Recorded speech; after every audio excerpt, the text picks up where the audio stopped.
Welcome to the Shootin' Show. Stand by for shots fired. Hello, I'm Johnny Rowland, your host of the Shootin' Show, and welcome again to this week's program. We're so glad to have you with us, whether you're an enthusiast who knows a lot about guns, or whether you're one of our new viewers, new shooters, people who want to learn about firearms. Certainly, we're so glad to have you. Let me remind you, go ahead and get a pencil and a piece of paper, because there are going to be some phone numbers, maybe some addresses and things you'll want to write down later on in the show. And we sincerely hope that you really enjoy today's program, certainly as much as we enjoy bringing it to you. You know, now, friends, is the time to contact your U.S. representative and your senator and let them know how you feel about the assault rifle or so-called assault rifle ban.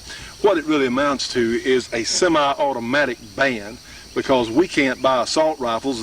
The average citizen without a federal license cannot buy an assault rifle anyway. They're very, very expensive. And what they're really talking about is removing semi-automatic rifles like this SKS, this Colt 1911 pistol. This is what they really have in mind. And of course, they're going to get to revolvers, and they'll probably get down to single shots and BB guns before it's over with. So friends, now's the time. We've got to contact them and let them know how you feel. Tell them that it's outrageous and ridiculous, and we're not going to stand for it. And let me say, this is a good time to join our Shootin' Show Gun Club. Help us reach more people all over this country. Friends, it's got to be done. Well, without further ado, let's let another Shootin' Show begin.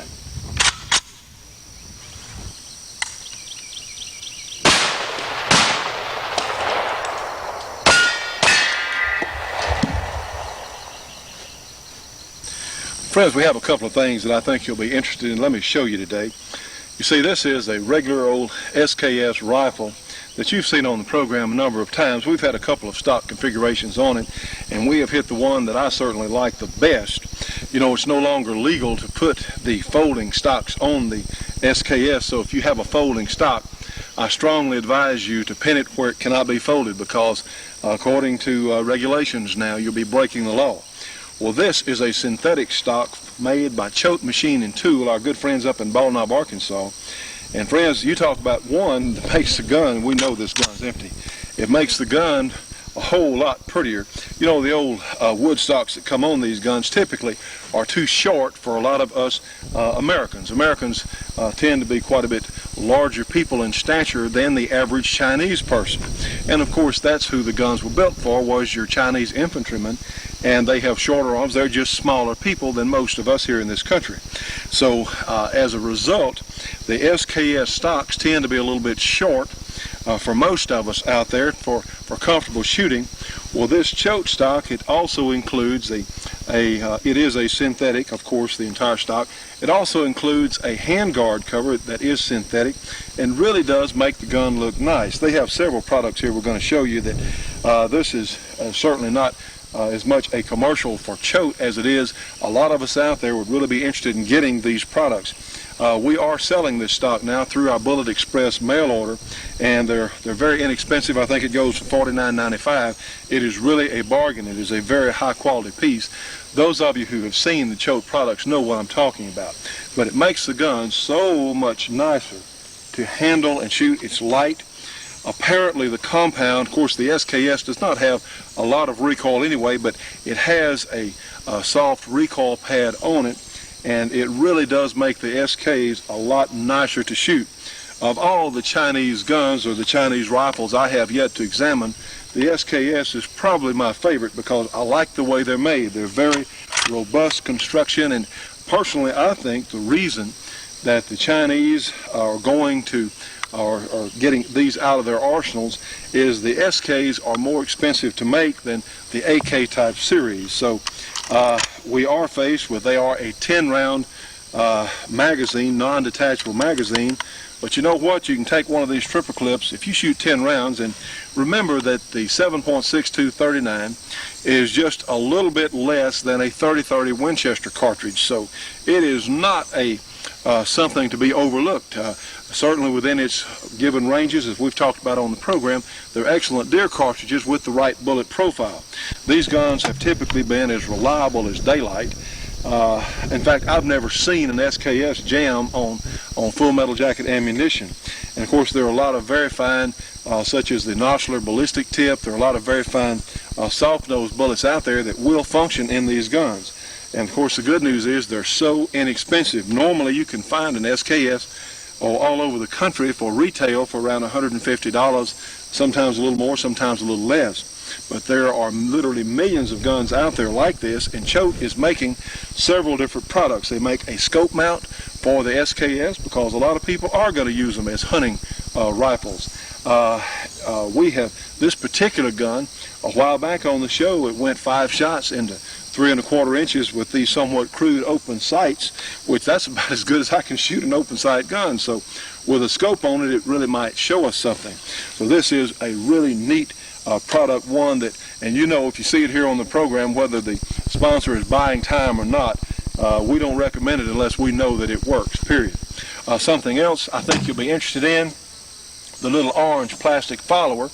Of course you can see it there in your picture, but what this little follower does, it goes in the magazine on a repeating shotgun like this 870 Remington or the Mossbergs. They make them for several different shotguns, and what it does, it is an unbreakable follower for your magazine, and it also protects your spring. You know, if you're in a hurry and you tried to shove one too many rounds and you were excited and you push one up in there, you might bind your spring and then your gun would be out of action. It would be non-functional. So this is really an important little feature there, that orange follower. Plus it's easy to see. When the orange comes up there in your magazine tube, you can see it, and it lets you know that you are in fact empty. Another product they make that I really like is this magazine extension. Now this 870 Remington came where it would hold 4 of the 2 3/4 inch shells here in the magazine. Well, I extended my magazine capacity 3 more shells, and the good folks at Choate do make several different lengths. If you have a different barrel length, they do make several different length tubes. They're very simple. You can install them yourself. They have instructions telling you just what to do. So suddenly this went from a 5-shot shotgun to an 8-shot shotgun. And of course we have a little carrier here on the stock here. But these are really neat products from Choate. They're very reasonably priced. You can buy them from us through the Bullet Express.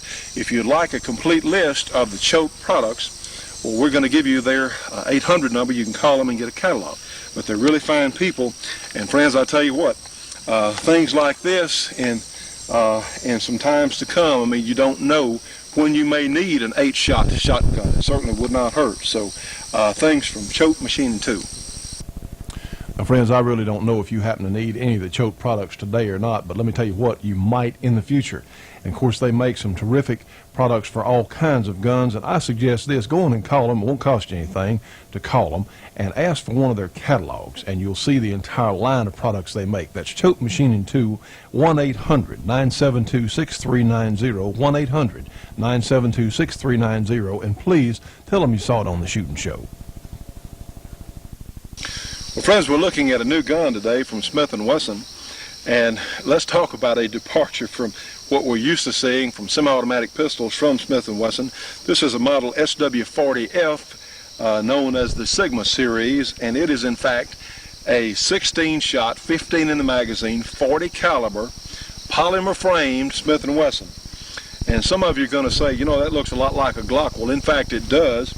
In fact, I had some suspicion that Glock might be connected with Smith & Wesson on this gun, and I know this is a question some of you folks are going to be asking when you see it, but in fact they're not. I talked to the promo people at Smith & Wesson. They said no, this is in fact their own design. In fact, they have a number of different patents on this particular package, and it is very unique. It has a lot of features very similar to the Glock, but I tell you what, personally, I like the feel of the grip much better. It fits my hand much better. The Glock, although they're good guns, especially the 9mm, the Glock is a tremendously durable gun. A lot of people own them and carry them and like to shoot them, and they have proved to be very durable and functional. However, I personally, my hand doesn't fit the blocky grip of the Glock, but this is not blocky. It's round and very, I think the word is ergonomically, and I stand to be corrected, correct for the majority of the individuals who are going to shoot these for their hand. It really is an impressive performer. It has functioned flawlessly over the number of times we've shot it. This is probably the most accurate .40 caliber semi-automatic that I have yet to encounter. It shoots the Corbin ammunition extremely well. Of course, that's one advantage to the Corbin ammunition. You can get a box of Corbin and literally load this gun, and the .40 S&W and the Corbin bullet approaches 357 Magnum in power, and that's no joke. This gun loaded with Corbin 16 Corbins and this Smith & Wesson Sigma series, and you've got a handful. You really have a lot of power in a small package, or certainly a medium-sized package. It's comparable in size, in fact a little bit smaller than our 1911, but due to the polymer frame it's quite a bit lighter. The trigger is what we're used to as far as the curve, but it is a two-piece trigger, and it has some sort of little safety block there. The trigger would not be, or would not function until the bottom part there, and we know this gun's empty, until the bottom part of the trigger guard was properly stroked with the finger. So it is unique. We'll take a closer look in just a moment, but all the controls are what we're used to. The magazine release is on the side of the grip here, similar to our 1911 and most other semi-automatics that are popular in this country. The entire bottom part, and we'll look at that in just a moment, is polymer, of course, with a steel top. The barrel is stainless steel, and then the slide is coated with an anti-corrosion process there to make it somewhat impervious to sweat, or for water as general, keep it from rusting, in other words. Anyway, we do have a 15-round magazine, and let's make a quick comparison. We have, of course, to load the gun, we'll pull that slide all the way back. We have our Pro timer on here, and let's do a little shooting with it. And let's time, in fact, let's go 5 shots and see what our time is as compared to our 45 ACP. And because that's what all semi-automatics essentially are judged against, is our standard Colt government model. And I tell you what, I've said it before, this gun was designed, or the design was finalized pretty much in 1911. There have been a few modifications like the arch mainspring housing on the A1 models, but I'll tell you what, John Browning just about got it right in 1911.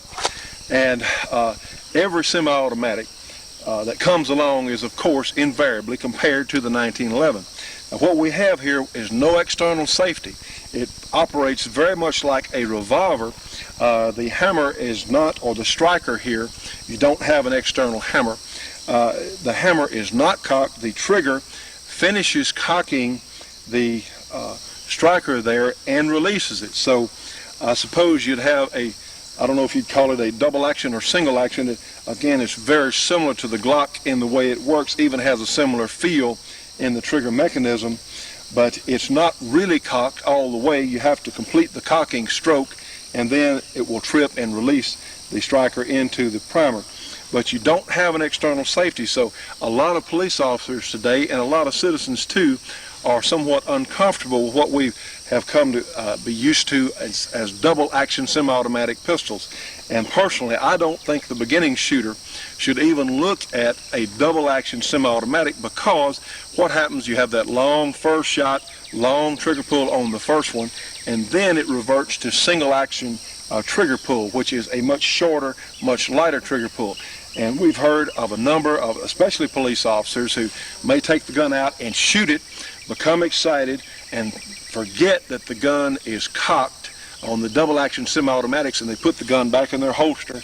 And it doesn't take much to trip that trigger if it's in the single action mode on a lot of these double action guns, and bang, and they shoot themselves in the leg. And of course, there's never a good time for that to happen, but imagine if you're in a firefight, or if you're trying to arrest somebody and your gun goes off and shoot yourself in the leg. That's a no-no. So, and especially, let's consider an excited homeowner, someone who had to take the gun out for home defense, or to shoot maybe a wild animal or a rabid animal or something on their property. and they went ahead and shot the gun, and they're all excited. They forget to decock it, and this is something that is so important. You know, we need to prevent every accident we probably can. There's never a good time for accidents. So that's why we always wear these shooting glasses. We always wear hearing protection here on the range. There's just no need in leaving the shooting range hurting anywhere. Anyway, back to our Sigma series. It does operate like a revolver. When you release that trigger, it becomes safe. Remember, don't pull the trigger, gun won't go off. Don't pull the trigger, gun won't go off. So it is a thoughtful and a well engineered package here that we're seeing. It is comfortable to shoot. Hey, I'm impressed. I think that a lot of police officers, now personally, if you pick up, say, one of the Glocks, again, the Glock's a good gun, we're not knocking them at all, but if you pick up a Glock, you're probably going to be more comfortable with this Smith & Wesson grip, because it is just more comfortable, I think, for the average hand. The Shootin' Show will be right back after this break for your local cable company or TV station.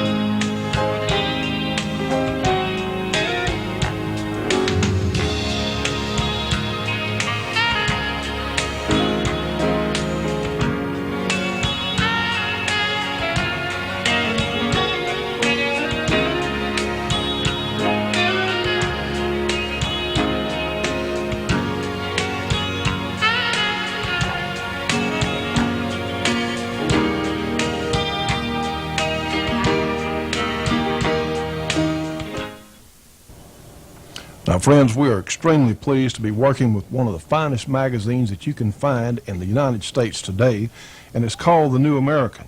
And the April 4 issue, which you see on your screen, covers issues like Toward a Police State, using a national epidemic of crime and violence as their justification, media pundits and collectivist politicians are aggressively campaigning to disarm private citizens and strengthen federal law enforcement powers. Yes, friends, this is our type of magazine, mostly because it's true.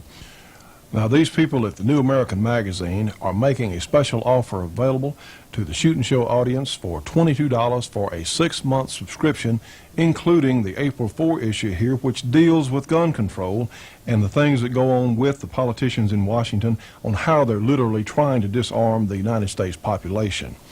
Now, trust me on this one. If you're a gun owner, you need to get this issue of the New American. And friends, this magazine comes twice a month. This is really a bargain. They cover all sorts of subjects, such as the Somalian quagmire, as you can see. And how about national service, if you really want the true picture of what this national service is all about. How about the Conservative Index for the 103rd Congress, subjects like terror in Haiti, the real Aristide. How about Bill Clinton and a question of character, which is most important to most of us, certainly as conservative Americans. And here's a tremendous article on the New World Army. Now, friends, this is one of the finest publications that I think you could find in print anywhere today. It is really a bargain. $22 for 6 months of the New American Magazine. And remember, this is 13 issues, including this powerful gun control issue. And friends, I don't think you'll be disappointed. This, in fact, if you want to be informed about what's going on in the United States and all sorts of issues that are so important to every last one of us who are really patriotic citizens, you need to start getting the New American. Now, to get it, you can call them at 1-800-727-TRUE, and those numbers are 8783, 1-800-727-8783, and be sure and tell them that you saw it here on the Shootin' Show. It is such an important publication for our time, friends, and to really be informed, if you want to know the truth about what's going on in this country and around the world, again, you need the New American. 1-800-727-TRUE 8783, the New American. Smith & Wesson is about to sell, of course, they're selling everything they can make, I understand now, but they're going to sell every last one of these they can make, because if they're all as functional, if they turn out to be as durable and reliable as it looks like these guns are, they're going to have a bunch of these in police officer holsters. See, this was an excellent gun, or is an excellent gun, for transition from a revolver to a semi-automatic. And if you work with the gun and learn to use this trigger, I think you're going to be surprised at the speed and accuracy you can shoot it with. Well, let's compare it for 5 rounds compared to our new Sigma Series Smith on our Pro timer here as compared to our 45 ACP. Let's do that right now. Go ahead and get in position, punch our timer.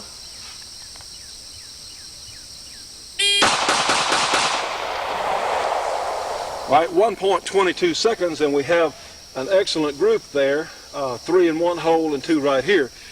I think you're probably not going to be quite as fast as, say, with a single action Colt, but it's certainly going to at least be as fast as a revolver. Same drill with our Colt. Get in position, push our button on our timer.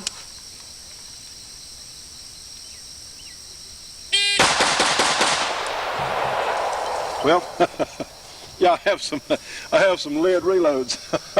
A little smoke there. Certainly equivalent loads though to the standard 230 grain ball ammunition. In fact, the good folks at Corbon, they're having to ship to their customers first. If that's any comfort to you, Corbon is making ammunition as fast as they can. There's such a tremendous demand for Corbon. In fact, I've run out here on the show. I've got to go buy some myself. Anyway, so our group here with our 45, is about 1.5 inches, and we realize, yes, we're right very close to our target. The group is a little smaller, and that was 1.16 seconds, so that's just the speed I'm running at today. So we were a little bit faster with our 45 ACP. However, a lot of people out there who are not familiar with semi-automatic handguns are really going to like this one. Now, friends, here you can see our Sigma Series pistol, and as I was talking about earlier, you can see the very nice contours. And of course, Smith & Wesson, their quality control and their semi-automatic pistol is awfully good at this time, and we anticipate with this manufacturing award they've won that it's going to be even better. You can see the excellent 3-dot sights here. And as we were talking about a little earlier, we can get a look at this 2-piece trigger. It's got a little hinge right here, and that's different. And here's the little safety piece and for the gun, and we know this gun's empty. Yes, in fact, you have to press the trigger for this little piece right above the tip of my finger there. See, it'll go back so the trigger can go on and fire. So it is a striker, as we talked about. It's on half cock, or not completely cocked, the striker there. It is really an interesting system that they have. Now then, friends, to take the pistol down, what you'll need to do, and we'll check, double check, triple check, we know this gun's empty. Go ahead and pull the trigger and grasp the slide a little bit and pull it back just about 1/4 inch. And you see this little thing right here, a little lever, one on each side. Pull them down, and then you can just slide the slide off, in fact, of the frame. And of course, this is plastic, has metal inserts here to for the slide to have bearing surface on. Of course, here's your barrel, there's your recoil spring. Very, very simple. Should be very easy to maintain, very easy to clean. Now then, to put the gun back together, just slide it back on. And just pull it back and go ahead and pull it in. There, now it's back in operational position. All right, friends, let's take a shot with the gun. We're going to load. We have a loaded magazine here somewhere. Let's take a look. And be sure, and it's a very nicely thought out magazine package. You have a little pad here on the end to aid in seating it. So let's get centered on our target here. And again, to load the gun, pull that slide all the way back, let it go.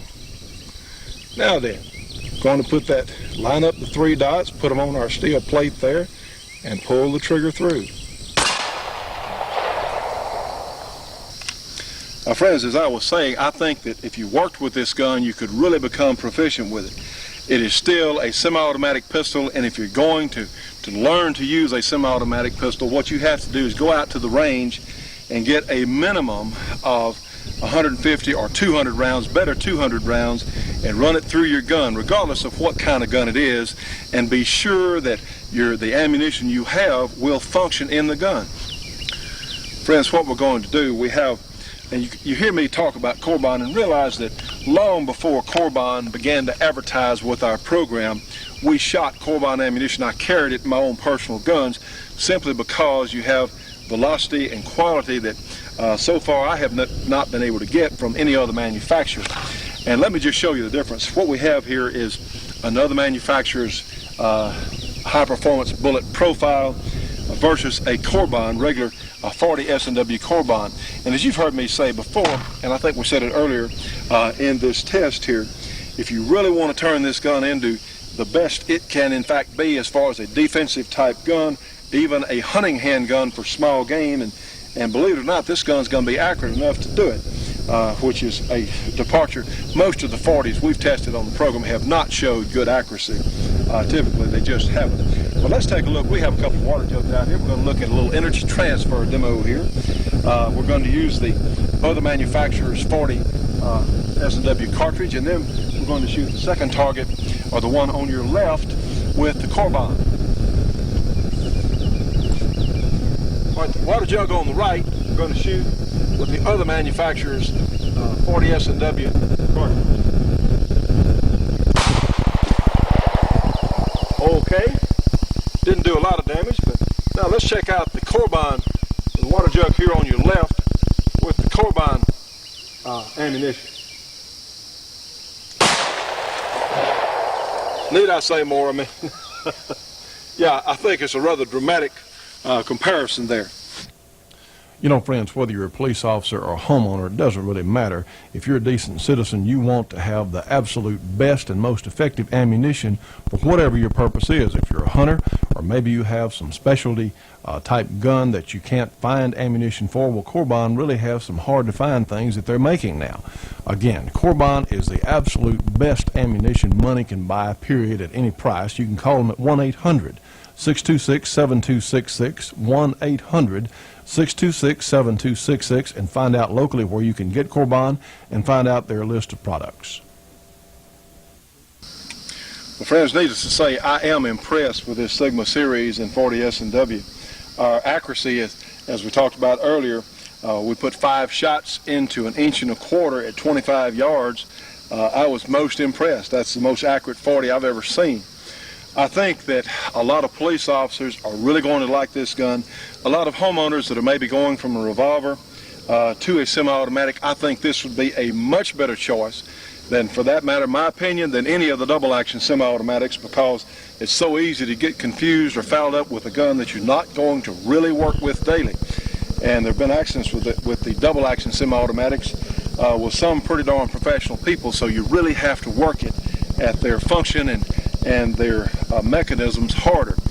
This, you can remember, you never put your finger on that trigger till you're ready to shoot the gun.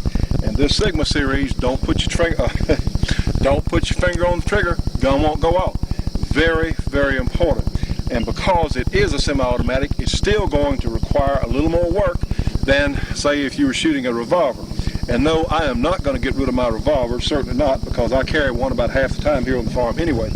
But if you're a 1911 shooter, well, no, you're probably not going to go out and sell your 1911, so you can buy one of these Sigmas. But it would make a good addition to your handgun battery. Even if you have a 1911, a lot of you are going to like these guns. It takes a little getting used to, mainly with the trigger. But if they're all as functional as this, well, I think it's really going to be a winner. So whether you are a police officer, a security guard, or homeowner, this is one more excellent choice that you have among semi-automatic pistols.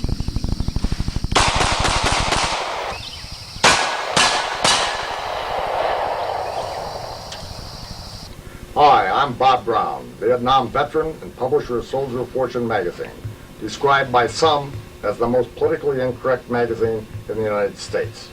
Every issue we publish in-depth, provocative articles by our investigative reporters on the efforts of gun-grabbing politicians and the BATF to undermine our Second Amendment rights, and what you can do to stop them. Also on-site coverage of the government's abuse of power as occurred in the Randy Weaver tragedy and the Waco fiasco. No puff, no fluff, in-depth technical reviews of new firearms and ammo. In short, hard-hitting action articles of immediate interest to all real Americans, available from no other mainstream media. You need the other side of the story. That's why I'm offering a one-year subscription to Soldier of Fortune for only $22. That's over a 50% saving. Also, we're going to throw in a free 67-page bonus coverage of all our Waco material that's appeared in Soldier of Fortune and how it affects you. Call our 1-800 number now. And that number is 1-800-877-5207. Again, 1-800-877-5207 for subscription information for Soldier of Fortune magazine. A year subscription, $22 plus the great Waco supplement. Friends, a terrific bargain for a terrific magazine. The Shootin' Show will be right back after this break for your local cable company or TV station.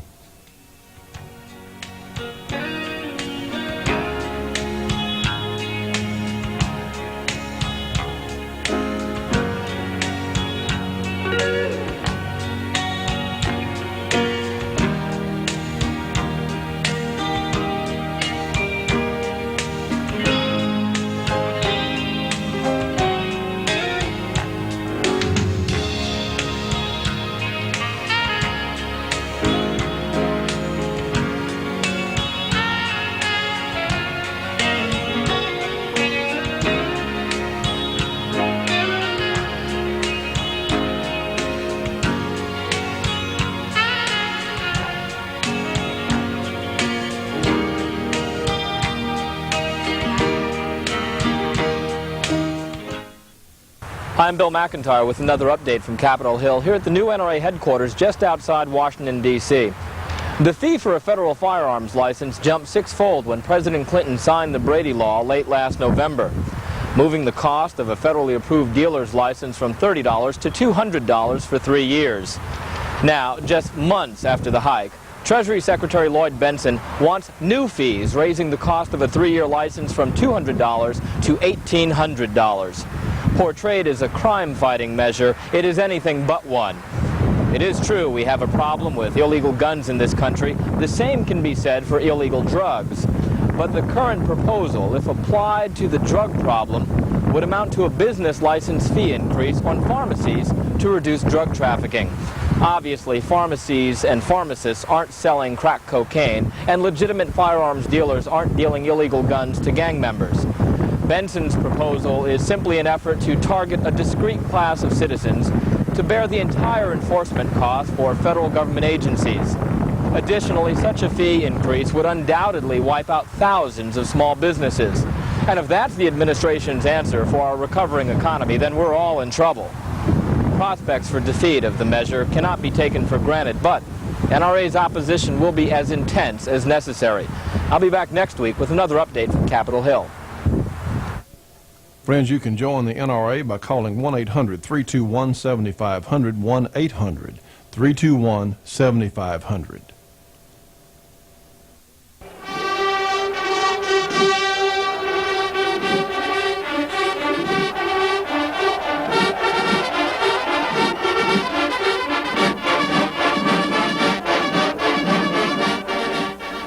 The period from 1885 through the start of World War I saw a flurry of activity throughout the industrialized world in the development of the infantry rifle.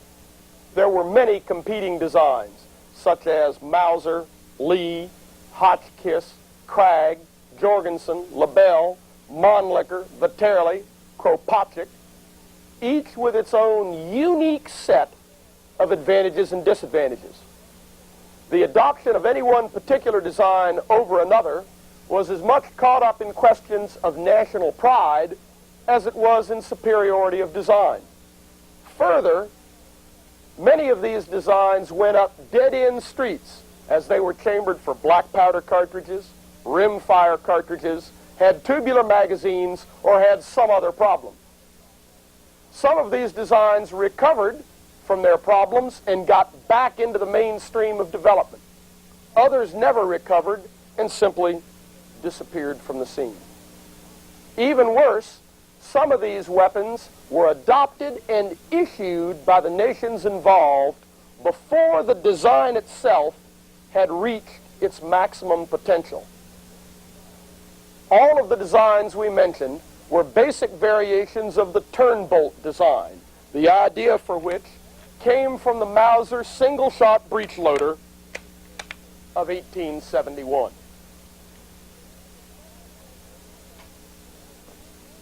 By the start of World War I, almost all weapons that had been adopted were bolt action of one sort or another.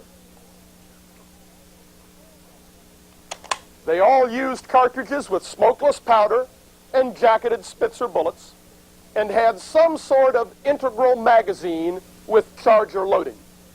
As a good generic representative of the bolt-action magazine rifle, we have picked the Pattern 17 Enfield.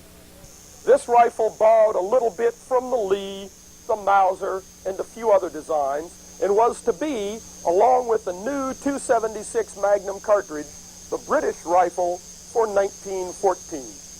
World War I put a stop to its issues. The tooling was transferred to the United States, and the rifle was made in .303 caliber for the British from 1915 until 1917, when we entered the war.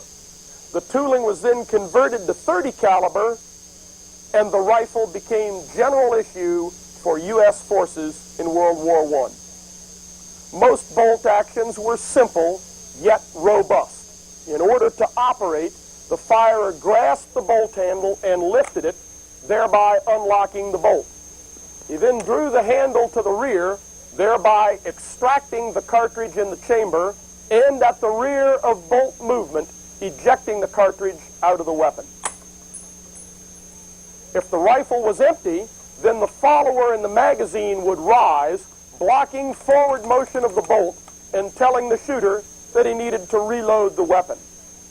The shooter then took his magazine charger, normally a disposable stripper clip holding 5 rounds of ammunition, and placed it in a corresponding notch milled into the receiver bridge. He pressed all 5 rounds downward with his thumb and then discarded the stripper clip. Forward motion of the bolt would then pick up the top round in the magazine, driving it forward into the chamber. Downward motion of the bolt would then lock the weapon. Depending upon design, at some point during the lifting of the bolt handle or the forward motion of the bolt, the cocking piece and firing pin would be cocked and held by the sear. Upon pressing the trigger, the sear was depressed, the firing pin released to go forward and fire the cartridge. The shooter then grasped the bolt handle, lifting it upward, and the cycle started all over again. All bolt-action magazine rifles had some sort of adjustable sights. The most common were like this Mauser, an open sight mounted on the barrel. Though it is ballistically a very good sight, it is actually difficult for the shooter to use. Of the various designs, the best was a peep or aperture sight mounted on the receiver bridge. This placed it close to the shooter's eye, had the longest sight radius, and was the easiest for the shooter to recover his sight picture after he took his face away from the stock in order to work the bolt. In the case of the P-17, this sight was adjustable to 1,600 yards. Normally, however, a shooter was only trained to estimate the range to the target and independently fire at targets to 1,000 yards. Anything over 1,000 yards was normally volley fire with the range and the firing commands given by the squad leader or the platoon commander. In some armies, marksmanship training was given little attention. In others, rifle marksmanship was considered to be the primary soldierly quality. The British are a good example of this. They had learned their lesson in the Boer War, and in the early 1900s, their emphasis on marksmanship made them one of the better armies in the world. The U.S. Army also placed great emphasis on individual rifle marksmanship, and numerous marksmanship exchange programs had been engaged in between U.S. and British rifle clubs since the 1870s. And on an official basis, between the armies from the 1900s. In fact, the first Wimbledon Cup was a rifle marksmanship award between the two nations. In those nations that did emphasize individual rifle marksmanship, the sling was not simply a carrying strap, as you use today, but served double duty to help stabilize the weapon during firing. The sling on this P-17 is of such a type. The shooter got into it like this.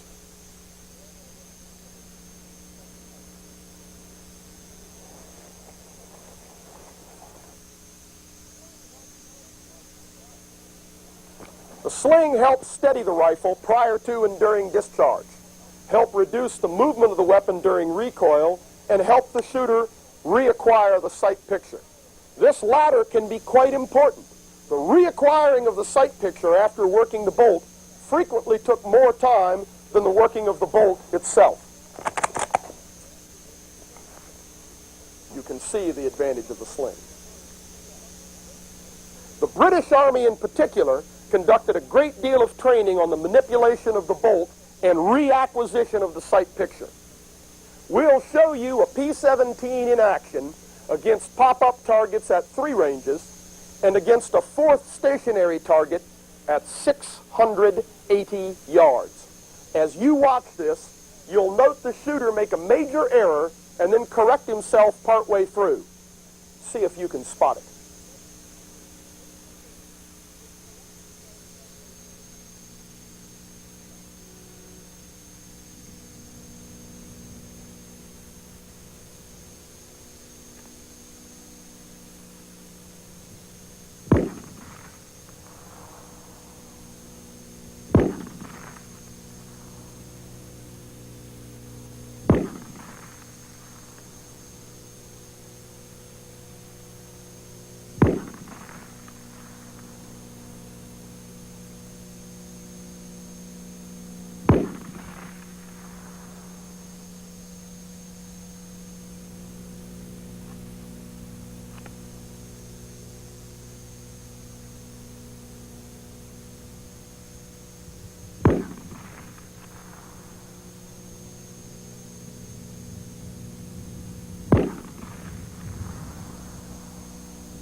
Before we go to the chart and compare the bolt action, what error do you think you spotted?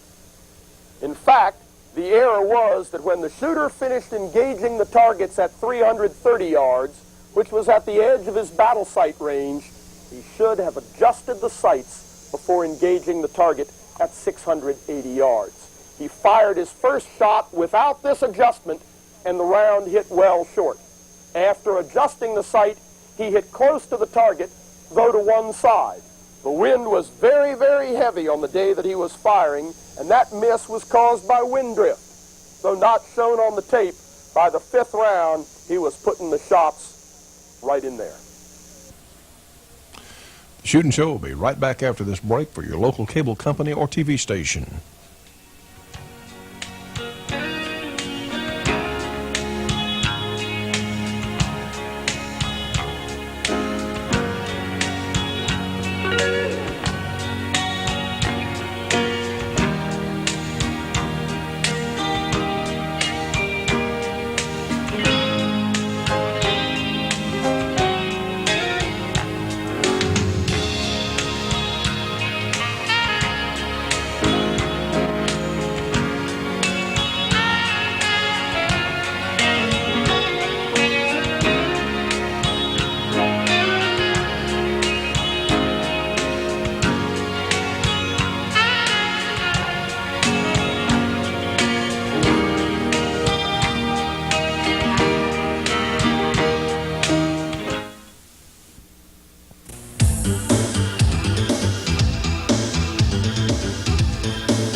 You know, friends, all of us as shooting enthusiasts should be subscribing to Shotgun News, the trading post for anything that shoots. 3 big issues monthly with literally thousands and thousands of firearms bargains. Shotgun News, Post Office Box 669, Hastings, Nebraska. That zip code 68902. Their phone number, area 402-463-4589. MasterCard or Visa for subscriptions only. Call them at 1-800-345-6923. And now let's rejoin Colonel Alpin for his information on the bolt-action rifle. On the chart, it looks like this. The superiority of the bolt action over the single-shot breech loaders, and we're using the 1873 Springfield as a generic example, is quite obvious. Though the battle sight range on this P-17 was 370 yards, this could vary from one rifle cartridge combination to another to between 320 and 370 yards. The maximum adjust sight range could be 100 or 200 yards less, again depending upon the rifle and cartridge combination. Also remember that 1,000 yards did not represent the maximum distance that the bullet would travel. Firing in volley, effective fire could be delivered at greater ranges. In fact, British rifles before World War I had sight adjustments to 2,600 yards, and they regularly conducted volley fire training out to 1,900 yards. For volume of fire, you can see that the bolt action has roughly double the volume of the single shot. The bolt action's primary advantages in volume of fire are its magazine charging with the stripper clip and the relatively small motions that have to be made in order to reload the rifle. This volume of fire for the bolt action on the chart assumes recovery of the sight picture and taking a few seconds per round to aim precisely at one of the longer range targets. At closer ranges, such as 150 yards or less, where precise sight picture was not all that important, recovery after recoil was much faster, and the volume of fire would frequently go up to 20 rounds per minute. The effect of this drastic increase in both volume of fire and combat range in just a few short years is almost legendary. The trench warfare of World War I was a direct outgrowth of the bolt-action rifle, the water-cooled machine gun, and the new breed of artillery. Though you'll study World War I in great detail, suffice it to say that airplanes, mechanization, radios, and a number of other things had not yet appeared. These would help redress the balance and make the offense equivalent in strength to the defense. Without these things, World War I became stagnant. The no man's land between the two lines was very appropriately named. Moving in the open in no man's land, facing an enemy armed with these bolt-action magazine rifles was risky business indeed.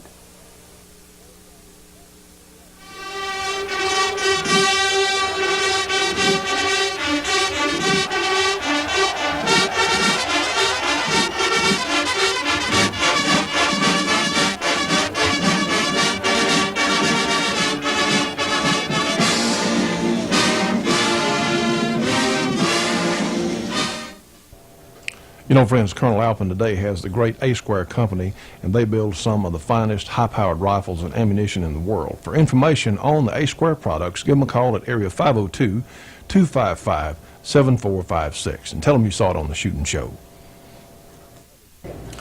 Friends, we hope you're enjoying today's program, certainly as much as we are bringing it to you. You'll remember this young man here on my left, Leroy Scott. He's our counsel for our program. And of course, a very fine intellect and mind, and gives us advice on all sorts of issues. You know, one of our viewers from Arkansas, Ken Griffith, sent us a very nice slogan here. He says, "Don't take the guns away from the criminals, take the criminals away from the guns." And Judge, I believe you said something you'd like to add to that. Well, Johnny, actually we do want to get the guns away from the criminals. The problem is how to do it without infringing on the rights of the 99.9% of the rest of us who aren't criminals and who do have a right to have guns. I think it ought to be a case of, in addition to getting the guns away from the criminals, take the criminals away from the guns. Well, we certainly agree with that. You know, friends, this bill that is passed in Congress now, we were talking earlier, now is the time to contact your U.S. representative and your senator and ask them, tell them how you feel. Ask them to vote for our side here, because we have some issues here. They're literally going to try and take the semi-automatic guns away from us, like this SKS.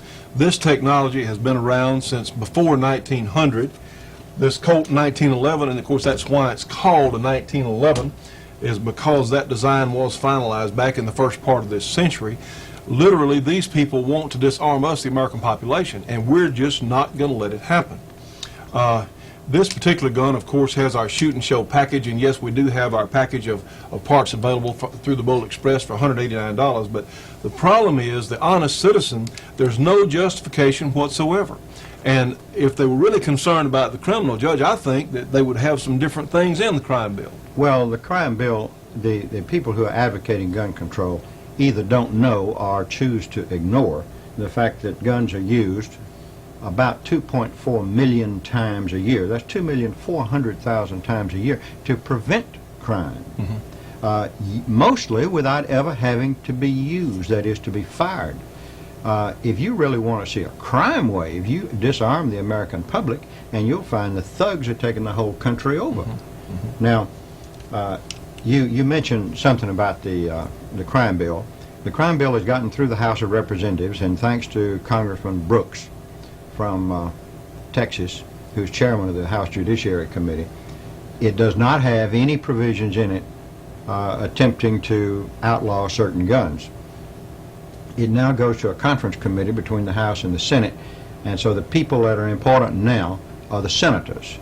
You need to contact your senators and emphasize to them that it's necessary that there not be a gun ban provision in the conference committee report, because conference committee reports normally just go right on through. I would hope, I know that this would happen if I were in the House of Representatives, I would vote against any bill that, no matter how important it was, I would vote against any bill that attempted to infringe on constitutional rights, because those bills aren't then killed. What happens is that they just go back to committee And reworked. And put out in an acceptable form. And all you need to do is to learn to say no. No, no, no. Now, incidentally, the president has gotten on the Republicans about that. I happen to be a Republican, so I'm sensitive to that. About an opposition party that says no, no, no. That's not correct. He'd have never gotten NAFTA passed without the Republicans. The Democrats were against it. It was almost a solid Republican support that gave him the North American Free Trade Agreement. And he just didn't tell them the truth when he says that the Republicans say no, no, no to everything. We're in a minority in the House and in the Senate, and we can't say no and make it stick unless we've got some Democrat support. Of course, the filibuster provisions that are written into the rules protect a minority from a majority as long as the minority is large enough.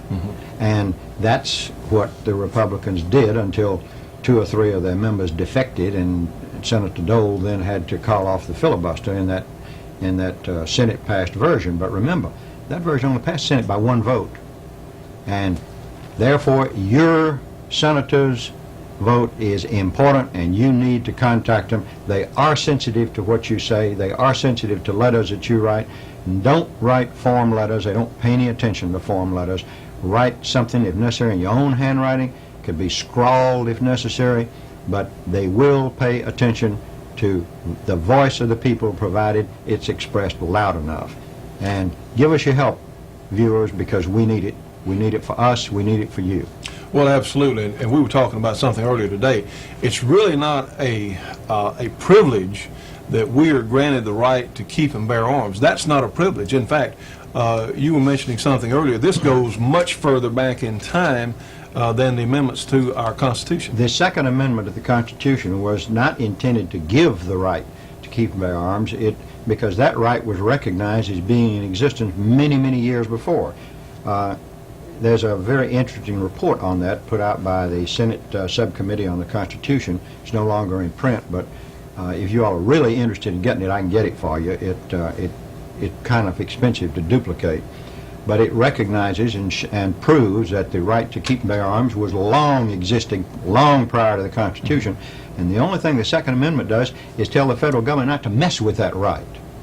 Well, which is exactly what's happening today. These people literally, and you know, friends, if we lose our rights as citizens to not only protect ourselves, but to take our government back in the event that it goes completely against us, you know, all you have to do is open history book after history book and look at what has happened in country after country through centuries of historical reference. Not only that, look what's just happened in our own century. Look at what happened in Germany in 1938. And by the way, we do have that book on sale, The Gun Control Gateway to Tyranny, through the Bullet Express, and that number 1-800-895-7916. And of course, this is a great time for you to join the Shootin' Show Gun Club. You'll help us reach more people with our program, and friends, this has got to be done. Johnny, tyrants have always first disarmed their people. Well, they've said, well, the people aren't trustworthy enough to keep and bear arms. They're not responsible enough. Well, you know what? If the government does not trust us to have a means to protect ourselves, not only from the criminal, but from the government itself, well, you know, I don't believe I trust the government. That's an amen with an exclamation point. Thank you, everybody. Friends, join the Shootin' Show Gun Club today. We need every bit of help we can get. I'd like to welcome you here to Gunsight. The training that you'll get here will perhaps be some of the most meaningful training that you'll ever get.